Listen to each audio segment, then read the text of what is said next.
தேவ மனிதன் தன்னுடைய சாட்சியை இப்படியாய் பகிர்ந்து கொள்கிறார். தன்னுடைய தாய் முதிர் வயதுல ஹாஸ்பிட்டல்ல இருக்கும்போது, மரண தருவாயில இருக்கும்போது, அந்த தாயை பார்க்க அந்த மகன் வரும் பொழுது அந்த தாய் கேட்ட ஒரு வார்த்தை அந்த மகனை ரொம்ப ஆழமா அது அசைத்த ஒரு வார்த்தையா இருந்துதான். தன்னுடைய சரீரத்திலே அவ்வளோ வேதனை, அவ்வளோ கஷ்டம்.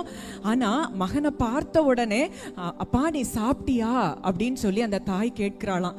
இது ஒரு உலகத்திலிருந்து ஒரு பெற்றெடுத்த, தன்னுடைய இரத்தத்தில் பெற்றெடுத்த ஒரு தாய் தன் பிள்ளையின் மேல வைக்கிற அன்பாய் நம்ம பார்க்கிறோம்.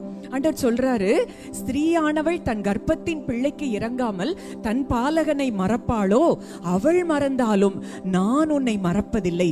அப்போ ஒரு நாள் கூட மறவாத ஒரு தகப்பன் இன்றைக்கு நம்மோடு கூட இருக்கிறார். இன்றைக்கு அந்த தாய், நம்ம இரத்தத்துல பெற்றெடுத்த அந்த தாய்க்கு இவ்வளவு தூரம் நம்ம மேல அன்பு இருக்கும் அப்படின்னா, தன் சரீரம் முழுவதும் பிக்கப்பட்டு உடம்புல ஒரு சொட்டு ரத்தம் இல்லாம நமக்காக சிந்தின அந்த இயேசு கிறிஸ்துவினுடைய உள்ளம் நமக்காக எவ்வளவா ஏங்கி கொண்டிருக்கும்.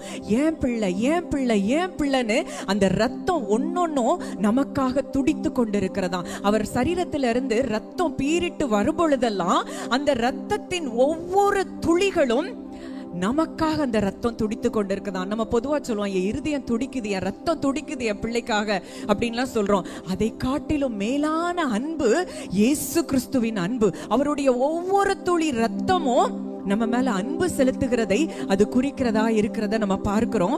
ஏசாயா 52:14 மனுஷனை பார்க்கிலும் அவருடைய முக பார்வையை, மனுபுத்திரனை பார்க்கிலும் அவருடைய ரூபமும் இவ்வளவு அன்னக்கேடு அடைந்தபடியினாலே அவரை கண்ட அநேகர் பிரமிப்படைந்தார்கள். அவருடைய சரீரம், அவருடைய முகம் எல்லாம் எப்படி இருந்ததா, உழுத நிலம் போல இருந்ததா. அவரை பார்க்கும் பொழுது விரும்பத்தக்க ரூபம் இல்லை. ஒரு தாய்க்கு இந்த நிலைலாம் ஏற்படாது. ஆனால் சிலுவையில் நம்மை பெற்றெடுத்த அந்த தகப்பனுக்கு அவர் இவ்வளவு தூரம் அந்த கேடு அடைந்து நம்மை பெற்றெடுத்திருக்கிறார். சிலுவையில் நம் ஒவ்வொருவரையும் பெற்றெடுத்திருக்கிறார். எவ்வளவு பெரிய அன்பு! இந்த அன்பை நம்ம உணர்ந்தோம் அப்படின்னா வாழ்க்கையில் எந்த சூழ்நிலைகளிலும் நம்மை பயம் என்பது மேற்கொள்ள முடியாது. ஏசாயா 53:2 நம்ம பார்க்கிறோம், அவருக்கு அழகும் இல்லை, சௌந்தரியமும் இல்லை. அவரை பார்க்கும் பொழுது நாம் அவரை விரும்பத்தக்க ரூபம் அவருக்கு இல்லாதிருந்தது. அவரை பார்க்கும் பொழுது அவரை யாருமே பார்க்க முடியாது. அவ்வளவு ஒரு அலங்கோலமான ஒரு நிலைமை. அந்த அலங்கோலமான நிலைமைக்கு அவர் சென்று நம்மை இன்றைக்கு என்ன செஞ்சிருக்கிறாரு, மீட்டெடுத்து அவருடைய அளவற்ற அன்பினால நம்மை நேசித்து கொண்டிருக்கிறார், நம்மை பாதுகாத்து கொண்டிருக்கிறார். அந்த இரத்தத்தின் ஒவ்வொரு துளியும் இன்றைக்கு நமக்காக துடித்து கொண்டிருக்கிறதை நாம் பார்க்கிறோம். அந்த ரத்தம் என்னெல்லாம் சொல்லி துடிக்குதான் தெரியுமா? நம்ம அதை ஒரு 4-5 காரியங்களை நம்ம தியானித்து அந்த பாடலை பாடி நம்ம ஆராதிப்போம். எபேசியர் 1:7 நம்ம பார்க்கிறோம், அவருடைய ரத்தம் மன்னிப்பை பேசிக்கொண்டே இருக்குதான். அவருடைய கிருபையின் ஐஸ்வர்யத்தின் படியே இவருடைய இரத்தத்தினாலே பாவ மன்னிப்பாகிய மீட்பு இவருக்குள் நமக்கு உண்டாயிருக்கிறது. ஒவ்வொரு நொடி பொழுதும் மகளே, மகனே, நீ மன்னிக்கப்பட்டிருக்கிறாய். என்னுடைய ரத்தம் சிந்தப்பட்டிருக்கிறபடியினால நீ மன்னிக்கப்பட்டிருக்கிறாய், நீ மீட்கப்பட்டிருக்கிறாய். இதுதான் இயேசு கிறிஸ்துவின் சத்தமாய் இருக்கிறத, ரத்தத்தின் சத்தமாய் இருக்கிறத பார்க்கிறோம். இன்றைக்கு அந்த ரத்தம் நமக்காக அப்படித்தான் துடித்து கொண்டிருக்கிறதா. ஒரு தாயினுடைய ரத்தம் எப்படி தன் பிள்ளை துடிக்கிறதோ அதே போல இயேசு கிறிஸ்துவின் ரத்தம் இன்றைக்கு நமக்காக துடிக்கின்றது. அப்படின்னா அது ஒரே ஒரு சத்தம் தான், மகனே நீ மீட்கப்பட்டிருக்கிறாய், நீ மன்னிக்கப்பட்டிருக்கிறாய். உன் பாவங்களையோ அக்கிரமங்களையோ நான் இனி நினைக்கவே முடியாது. ஏன்னா என் ரத்தத்தை சிந்தி நான் உன்னைய மீட்டெடுத்திருக்கிறேன். இதுதான் புது உடன்படிக்கை. அப்போ அவருடைய ரத்தத்தினாலே அவர் சொல்றாரு, இது உங்களுக்காக சிந்தப்படும் என்னுடைய புது உடன்படிக்கையின் ரத்தமா இருக்கிறது. நம்ம கூட அவர் ஒரு உடன்படிக்கை பண்ணினத அந்த ரத்தத்தின் மூலம் நமக்கு நினைவுபடுத்துகிறார். அவருடைய சத்தம் சொல்லுது, நீ இன்றைக்கு நீ குற்ற மனசாட்சியிலையோ நீ தோல்வியின் எண்ணங்கள்லையோ இருக்க வேண்டியதில்லை.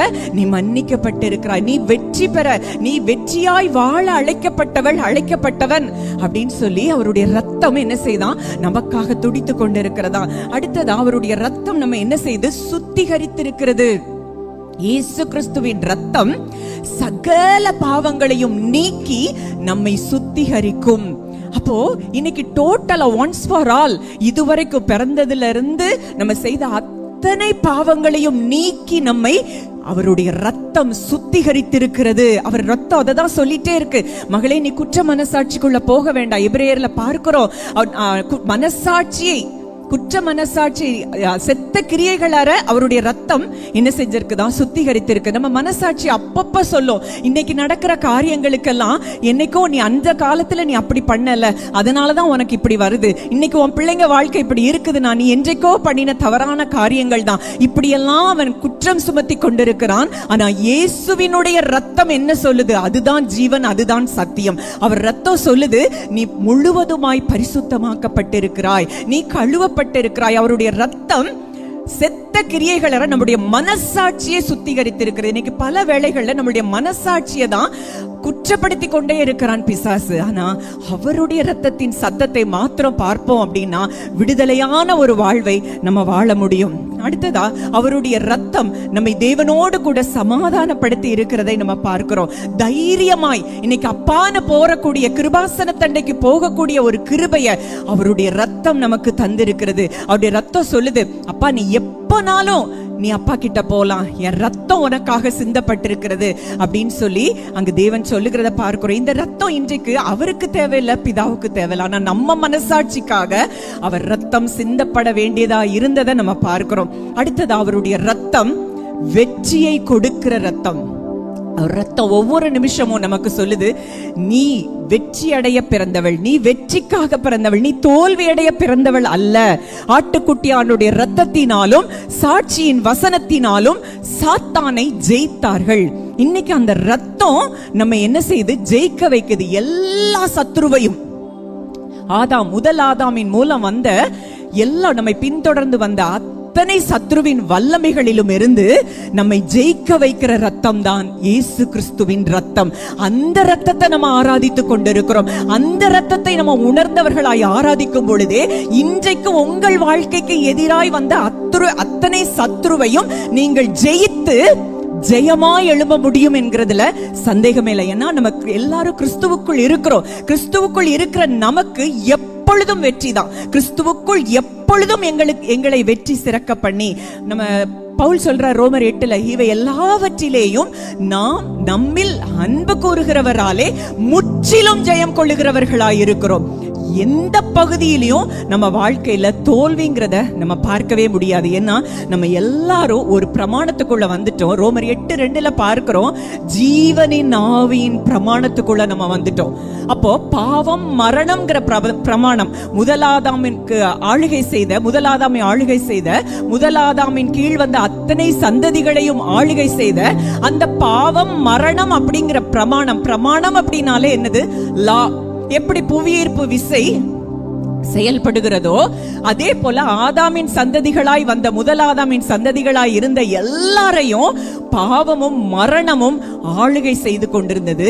இன்றைக்கு கிறிஸ்துவினாலே ஆவியினால் நடத்தப்படுகிற நமக்கு, ஜீவனின் ஆவியின் பிரமாணத்துக்குள்ள வந்திருக்கிற நமக்கு ஜீவன் மட்டும்தான், அங்க சுகம் மட்டும்தான், அங்க வெற்றி மட்டும்தான். அங்க தோல்விங்கிறதுக்கு இடம் இல்ல, வெட்கத்துக்கு இடம் இல்ல, பயத்துக்கு இடம் இல்ல.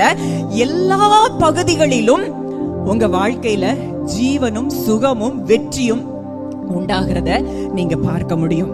அடுத்ததா, நித்தியமாய் நமக்கு பாதுகாப்பு. அன்றைக்கு பஸ்கா ஆட்டுக்குட்டியை அடித்த வீட்டுக்குள்ள சங்கார தூதன் நுழைய முடியல. இன்றைக்கு ஆபேலின் ரத்தம் பேசினவைகளை பார்க்கிலும் நன்மையானவைகளை பேசுகிற ரத்தம். இன்றைக்கு இயேசு கிறிஸ்துவின் ரத்தம் என்ன செய்தான்? நமக்காக நன்மையை மட்டுமே பேசி கொண்டிருக்குதான். அவர்கிட்ட இருந்து ஒரு நாள் நமக்கு தீமை வராது. அதன் தைரியமா நம்ம விசுவாசிக்கணும். இன்னைக்கு எந்தெந்த பயங்கள் உங்களுக்கு இருக்கு, உங்களுக்கு வியாதியை குறித்து, உங்க குடும்ப சூழ்நிலைகளை குறித்து, இது இப்படி ஆயிருமா, அப்படி ஆயிருமா, என் பிள்ளைகளுடைய வாழ்க்கை இப்படி ஆயிருமா, எத்தனையோ கவலைகள், எத்தனையோ பாரங்கள். ஆனா அவருடைய ரத்தத்துக்குள்ள நம்ம இருக்கிறோம் அப்படிங்கிறத, நன்மையானவைகளை பேசுகிற ரத்தம். இந்த ரத்தம் இன்னைக்கு நம்ம கிட்ட நிறைய காரியங்களை பேசிட்டே இருக்குது. நீ பரிசுத்தமாக்கப்பட்டவள், நீ நீதிமானாக்கப்பட்டவன், நீ சுகமாக்கப்பட்டவன், நீ வெற்றியடைய பிறந்திருக்கிறவள் அப்படிங்கிறதெல்லாம் இந்த ரத்தம் நம்ம கூட பேசிக்கிட்டே இருக்கு. இந்த ரத்தத்தின் சத்தத்தை நம்ம கேட்டு இதையே நம்ம தியானித்து கொண்டிருப்போமானால் நம் வாழ்க்கையில எந்தெந்த பகுதிகளில் மரணம் ஆளுகை செய்து கொண்டிருந்தாலும் இன்றைக்கு இந்த ஜீவனின் ஆவியின் பிரமாணத்துக்குள்ள நம்ம வருவோம். நம் வாழ்க்கையில எல்லா பகுதிகளிலும் வெற்றியாய் வாழ நிச்சயமாய் நம்மால் முடியும்.